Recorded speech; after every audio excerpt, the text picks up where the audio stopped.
মন্ত্রী ছিলেন এই রাজ্যের, পেশায় শিক্ষিকা শ্রীমতী গার্গী ঘোষ মহোদয়া,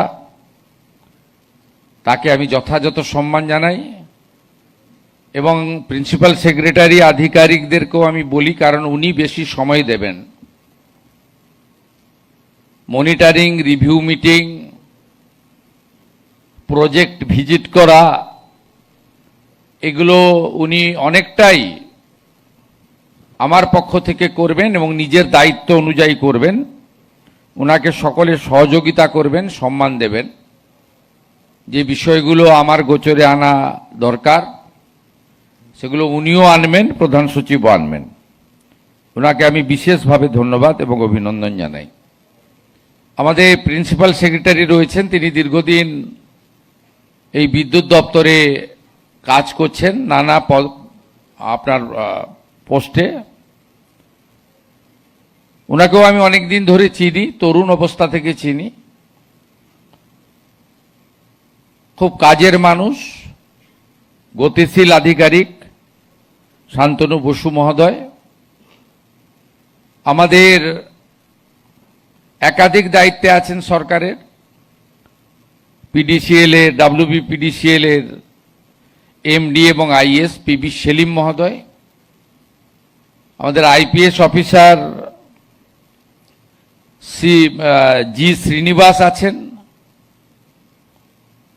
আমাদের বিধাননগর পুলিশ কমিশনারেটের তরুণ কমিশনার অমিত রাঠোরজি আছেন, আইপিএস,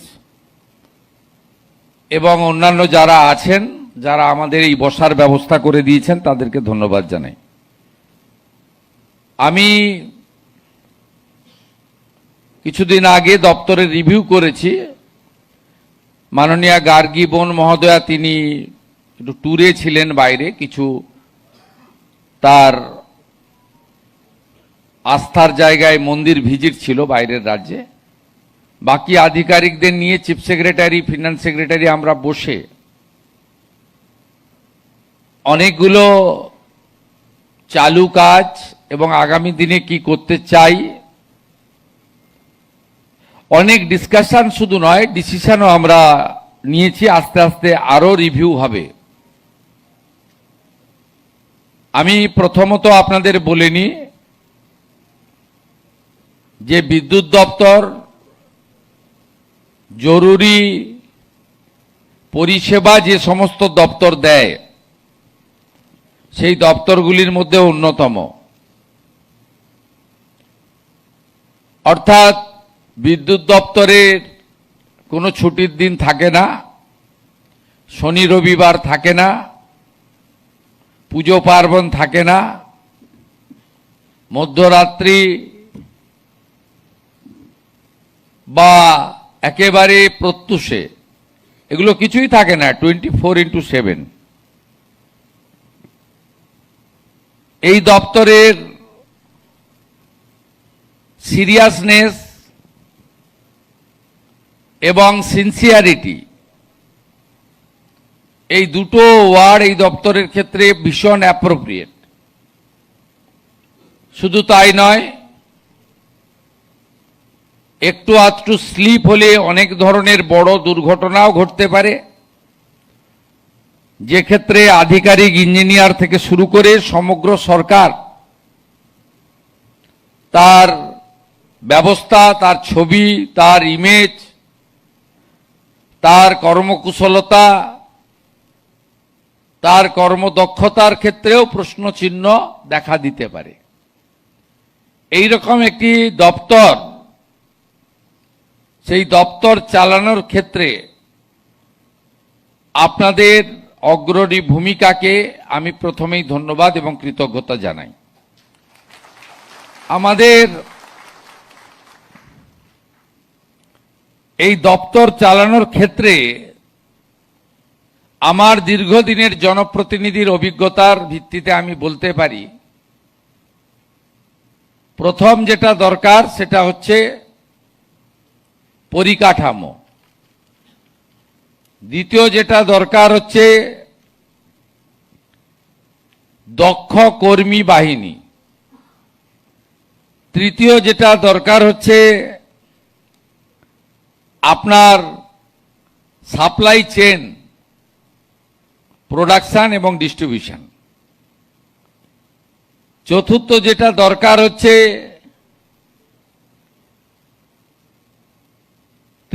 ত্রিস্তরে যে ব্যবস্থা রয়েছে, অর্থাৎ ইন্ডাস্ট্রিয়াল, কমার্শিয়াল, ডোমেস্টিক, এই ত্রিস্তরে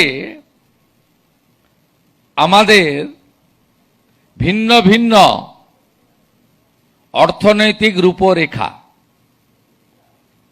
আমরা যেমন ইন্ডাস্ট্রিকে উৎসাহিত করব, আমরা যেমন কমার্শিয়ালি আমাদের বিদ্যুতের ব্যবহার বা খরচকে বাণিজ্যিকভাবে আমরা গাণিতিক হিসাব করব, একইভাবে ডোমেস্টিকের ক্ষেত্রে আমরা অর্থ থেকেও পরিষেবার দায়বদ্ধতাকে অগ্রাধিকার দেব। আমি খুশি আমাদের যে তিনটি নিগম এখানে রয়েছে, সেই তিনটি নিগমই কম বেশি প্রফিট মেকিং কনসার্ন। তার ফলে আজকে তারা 2% CSR এর কাজ করতে পারছে।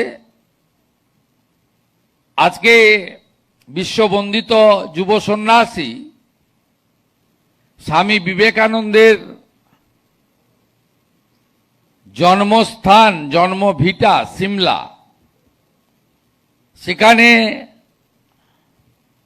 আপনারা 5 কোটি টাকা দিতে পারলেন নিগমের পক্ষ থেকে। আপনারা প্রফিট করেছিলেন বলে, আপনার CSR এর যে ইয়ারমার্ক করা বাজেট, সেই বাজেটে প্রভিশন ছিল বলেই দিতে পারলেন। এটা দরকার, কারণ ওটা কেবলমাত্র একটা বাড়ি নয়, ওখানে যিনি জন্মগ্রহণ করেছিলেন তিনি ভারতবর্ষকে পৃথিবীর সর্বোচ্চ জায়গায় নিয়ে গেছেন। আমি ক্লাস 11-এ যখন পড়ি, অর্থাৎ 1989 থেকে 12ই জানুয়ারি ওখানে আসি, এবং এর আগে আমি HRBC চেয়ারম্যান যখন ছিলাম তখন ভারত সরকার ওখানে একটি সাংস্কৃতিক কেন্দ্র করে দিয়েছে। 4 কোটি টাকা ব্যয়, 3 কোটি টাকা ভারত সরকার দিয়েছিল, আমি 1 কোটি টাকা HRBCর ফান্ড থেকে দিয়েছিলাম। অর্থাৎ এই ধরনের ভালো কাজ আপনারা করতে পারছেন, আপনারা প্রফিট মেকিং কনসার্ন বলে। আমি আপনাদের বলবো, যেখানে যেখানে সাবস্টেশন করা দরকার, পেন্ডিং রয়েছে, দ্রুততার সঙ্গে পরিকল্পনা করুন। যা আছে তাকে তো রক্ষণাবেক্ষণ করতে হবে, নতুন সাবস্টেশন বাড়াতে হবে। এর ফলে এমনি এই রাজ্যের শিল্পে অনেক দিন ধরেই খরা চলছে, বিদ্যুৎ উদ্বৃত্ত। এই উদ্বৃত্ত বিদ্যুৎ থাকা সত্ত্বেও সাবস্টেশনগুলি ঠিকঠাক মতো জমি কেনা যায়নি, জমি পাওয়া যায়নি, সরকারের অন্য দপ্তরের সঙ্গে সমন্বয় সাধন করা যায়নি। এর ফলে লো ভোল্টেজের সমস্যা, কোথাও কোথাও 4 ঘন্টা 6 ঘন্টা রাজ্যে বিদ্যুতের কোনো ঘাটতি না থাকা সত্ত্বেও লোডশেডিং নামক বাম জমানার পুরনো একটি শব্দ এখনো কোথাও কোথাও উচ্চারিত হচ্ছে। এটা সরকারের পক্ষে ভালো নয়। সরকার কে চালাচ্ছে, কারা চালাচ্ছেন বড় কথা নয়, বিদ্যুৎ দপ্তর কেমন চলছে এটাই বড় কথা, এবং তার দায়িত্ব আপনাদের। চেয়ারটা তো একই, ব্যক্তির পরিবর্তন হয়, রঙের পরিবর্তন হয়,